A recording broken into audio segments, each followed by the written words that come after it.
All right, hey, what's up, everybody? I'm Mike Lindsley. I am here at the Al and Angus Pub. This is the official pub and restaurant of the ML Sports Platter. You see the logo behind me. You got to get here. Harrison Street in Syracuse. All the big events before and after all the hockey, before and after all the concerts, before and after all the Cuse games.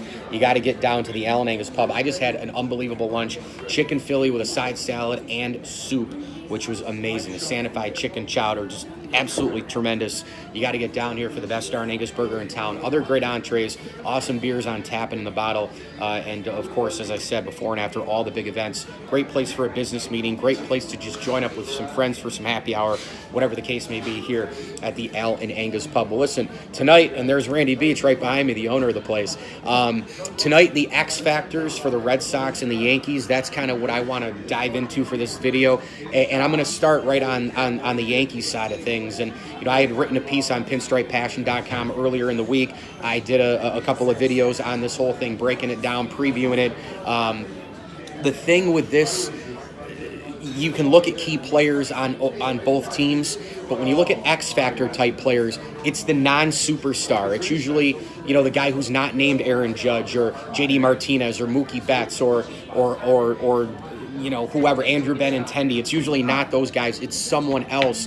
And in my opinion, I think the X factors for the Yankees, there's a couple of them. I think you look at the starting pitchers, really. I mean, that's who I would look at. I think if they can get, all the talk is all about the offenses, all the talk is all about the Yankee bullpen having the advantage. But in my opinion, if they get a start or two that's really, really good out of J.A. Happ, out of Masahiro Tanaka, who struggles mightily against the Boston Red Sox, if they get a start from CC Sabathia, whoever it is, Luis Severino obviously is included in this bunch as well, but you would like to think that he would go out and compete because he's technically supposed to still be their best, and he just gave them 4 pretty darn good innings against the Oakland Athletics. The reality of the situation is, if they can get J. Happ or Tanaka to give them a 6-inning type start or even more, and that complements with the bullpen and that complements with the offense, this series could be had for the New York Yankees. They could win this thing. I think Game 1 is incredibly, incredibly important. Now, the X factor for the Boston Red Sox, I think it's Steve Pearce. I mean, when you look at Steve Pearce, he's not JD Martinez. He's not Mookie Betts. He is not Andrew Benintendi. He's one of the other guys. He's one of the guys who's maybe down the list a little bit and one of the guys you don't think about. This guy's unbelievable against the Yankees. He hits grand slams left and right. Remember, he had a grand slam earlier this year against J.A. Happ. You take a look at some of the other big hits that he's gotten in games against the New York Yankees. I am nervous about Steve Pearce doing more damage. Trust me, I'm worried about all the other guys too, but I'm really worried about Steve Pearce doing his thing against the Yankees. And, I think that's one thing throughout the year. Look, both these teams won 100 games. Both these teams have incredible offenses. Both these teams have first-year managers. Both of these teams have faces of the franchise. I mean, this was almost destined to be, right, for these two teams to play in the ALDS. But what do you think separated the Yankees from the Red Sox and the Red Sox from the Yankees this year? Well, I think the first thing, and really that you have to look at, is the offenses. Boston didn't have a plethora of injuries like the New York Yankees did. The Yankees had Didi Gregorius go down. Greg Bird was out and gave him nothing. Gary Sanchez was out and gave him nothing. Aaron Judge goes down during the season. They had to plug and play with Austin Romine. They had to plug and play with Ronald Reyes. I mean, for Christ's sake, if Miguel Andujar and Gleyber Torres did not perform when they did, who knows what would have happened to the Yankees' offensive season.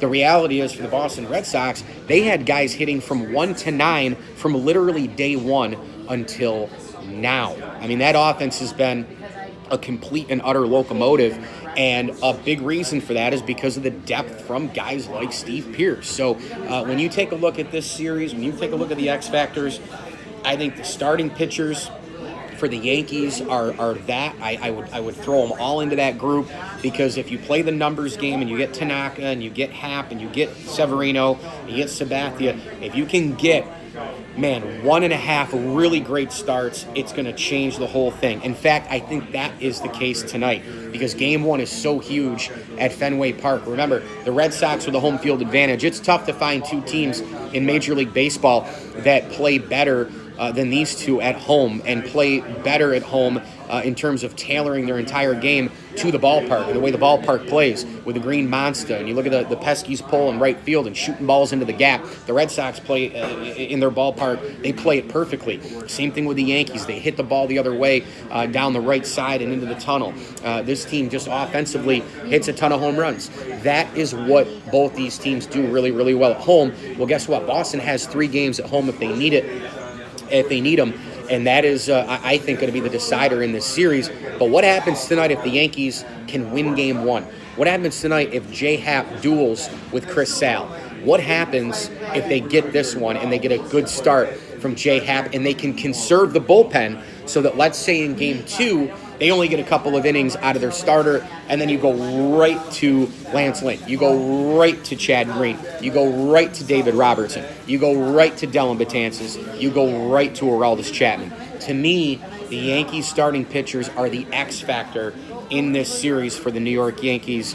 And in my opinion, on the other side for the Red Sox, they've got a bunch, but it would be, I think, Steve Pearce, because he is the guy who kills the Yankees and he adds more depth to the lineup. And I think for all of the nonsense that has been spewed about how the Red Sox bullpen is so bad that there's no way that they can perform and this and that and the other thing, I mean, yeah, their bullpen isn't that good, but people are just writing it off to the fact that with a new season, you can't like get performances, right? Like, in sports, it can go one of two ways. Sometimes you can struggle so bad, you go in with not a lot of momentum, and so it just keeps happening to you. Other times, you slide, you have a couple of problems, and all of a sudden you get a couple days off, you recharge the batteries, you take a deep breath, and all of a sudden your bullpen guys perform like crazy, which they didn't do prior to. So you just don't really know. You don't know what to predict here. But I think the Boston bullpen guys, they have a little bit of a chip on their shoulder right now, and they're going to try and perform to the best of their ability to prove people wrong. And as far as the starting pitching goes, they have a lot of unproven guys in terms of Chris Sale, Rick Porcello, and David Price in the postseason. Rick Porcello does pitch well against the Yankees. He's done that this year in a couple of games. What I think, though, will happen between the three of those guys, I think they're going to get one amazing start from one of them. I don't know. I just have a feeling that they're going to get one great start out of them, because all those three guys have tremendous ability. Yankees-Red Sox X-factors. Thanks for watching here on IGTV, YouTube, and Facebook. I'm Mike Lindsley. I am here from the Allen Angus Pub, and let me tell you what, this place is awesome. You go through the menu. How about some appetizers, poutine fries, pub wings, fried cheese curds? I had the chicken Philly today. They've got awesome soups. I had the Santa Fe chicken chowder, and then they've got sandwiches and wraps, from turkey wraps to kickin' chicken barbecue wraps to buffalo chicken wraps, and then they've got turkey melts, of course, home of the best darn Angus burger in town as well. And if you're looking for an entree, I've had them all. The chicken parm is amazing. The two-piece chicken's amazing. The fish and chips is amazing. And they've got unbelievable broiled lemon pepper haddock. I almost want to just go eat another meal right now.